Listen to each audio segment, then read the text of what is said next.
Alright, it's Thursday. We're working on shoulders. Overhead press is one of the best shoulder exercises you can do, but I don't have the equipment for that at the moment, so I'm trying to compensate by doing some handstand push-ups instead. But unfortunately, I'm a little bit too weak to do these as a really worthwhile exercise because my form isn't great and I can only do about 2 or 3. Ideally, I want to do a weight range in like maybe the 5 to 8 rep range, but we make do with what we have. So I just do as many reps as I can, and I hold, and I drop, and I repeat. So I start off with that because it takes all the heads of the shoulder. It's full body exercise. But after that, I follow up with some resistance band rows. It's a great back exercise, but it also incorporates the rear delts a bit as well. So it's something I try to incorporate on both my back days and my shoulder days, just because this exercise feels really good. I can feel the muscles engaging, and I enjoy doing this one. So it goes by pretty quick, so I just throw it in when it fits. But after doing this one, I will do a pike push-up.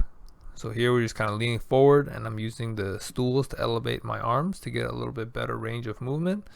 But this is kind of an easier progression to a full handstand push-up. So just try to lean forward a bit and get the focus into the shoulders and not as much the chest, right? So after doing the elevated pike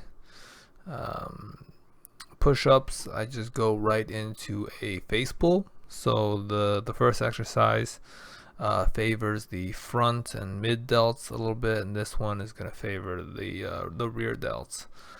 So you definitely don't want to neglect your back, your rear deltoids, that part of your shoulder. Most people will have stronger in the front just because of doing bench press and exercises like that. So I do the superset of those, and then I finish it up with the dumbbell exercises. So I do 2 sets of each of the next 5 dumbbell exercises. Here, this is just a side lateral raise. I'm doing a 1.5 reps by coming halfway down before going all the way down the next rep to try and maintain that time under tension. You've seen me do it with resistance bands a little bit earlier in this video as well, but the good thing about dumbbells is the load is a little bit more consistent, because as you stretch out that resistance band at the top, it becomes a lot heavier than at the bottom. And another benefit is you can do both arms at once, so it's twice as fast. You don't have to switch, so that's always good. Less time working out means more time not working out, right? So I don't know about you, but I'm trying to get through these workouts quick as I can. I understand, and I love their benefit, but man, they're tough. I like the feeling after, but the feeling during is not always the greatest. So here we're doing some front raises, just kind of doing like an H raise using the chair to maintain proper height and extension. You want to keep your arms locked out as best you can. I know it's pretty easy to cheat on this one because you want to bring your arms down a little bit, or trying to keep it bent a little bit closer to your chest, but try to maintain that full extension. All right, proper form helps for all exercises.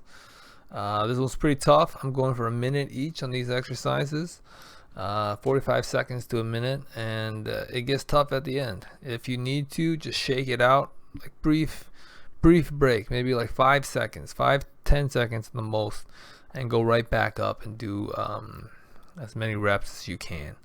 So after doing that, I just go to a kneeling W raise. Once again, this is going to hit the rear shoulders as well as the rotator cuff. Incorporate some external rotation into the workout, which is not very frequent, so it's good to do on shoulder days to try and maintain that mobility and the strength in your shoulder.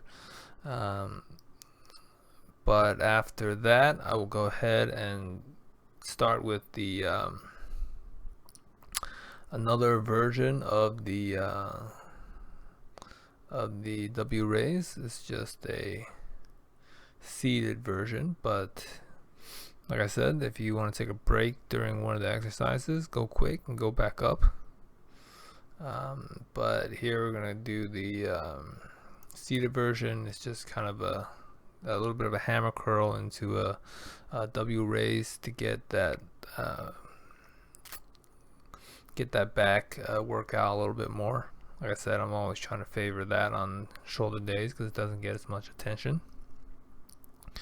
And then after that, we just go with a kneeling upright press. I'm going for speed here to compensate for the lower weight, but it's a little bit light, so I'm definitely going to be looking for ways to incorporate different ways to make this a little bit heavier and get a little bit better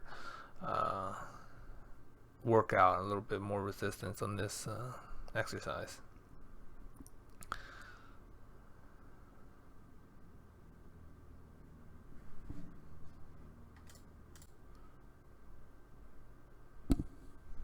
But this one is definitely gets pretty tough as well.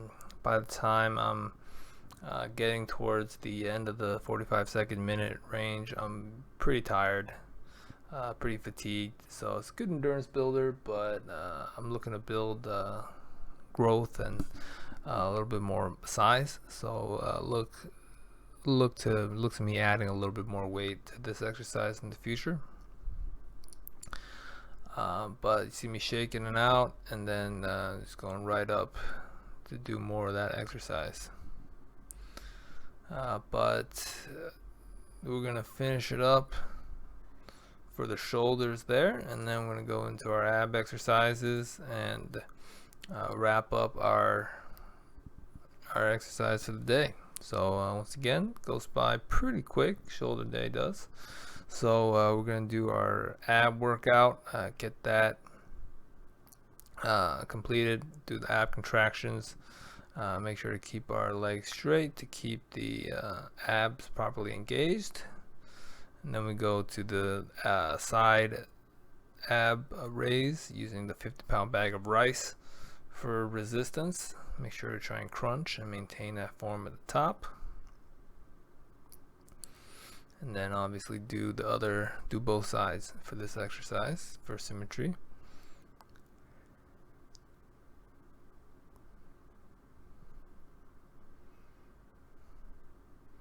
And after that, we'll go into our body weight exercises. or in this case, we're doing the shoulder depression here. Just gonna push through the ground, trying to elevate your hips and your butt off the floor as best you can. This one works on your shoulder depression and your scapula a little bit, which is kind of like the dip support. So just a little bit more into your arms and shoulders and triceps, kind of pushing. Alright, and then we're gonna follow that up with just a weighted ab exercise here. Just do the leg raise. Remember, some ways you can make this easier is to tuck your legs in, but always try to keep your back flat on the mat. So if you want to tuck your legs in or go for a shorter time, that's okay, but try to keep your back flat to maintain proper engagement of your core. You can add weights or straighten your legs to make it more difficult, like you see me doing here. But then I go right from that to just a elevated leg exercise here. I'm just trying to keep my legs elevated to maintain engagement in my abs. I'm just kind of moving it around to make my core engage in a little bit more stability and distract me from the monotony of the movement, to make it not too tiring. Right. So after that, we're gonna go ahead and finish it up with the rotational exercise, just to get a little bit of a side ab engagement and call it a day here. So Appreciate you guys tuning in. Subscribe for some additional content and daily reminders for your workout. But otherwise, I will see you guys next time. Thank you very much. Have a good one.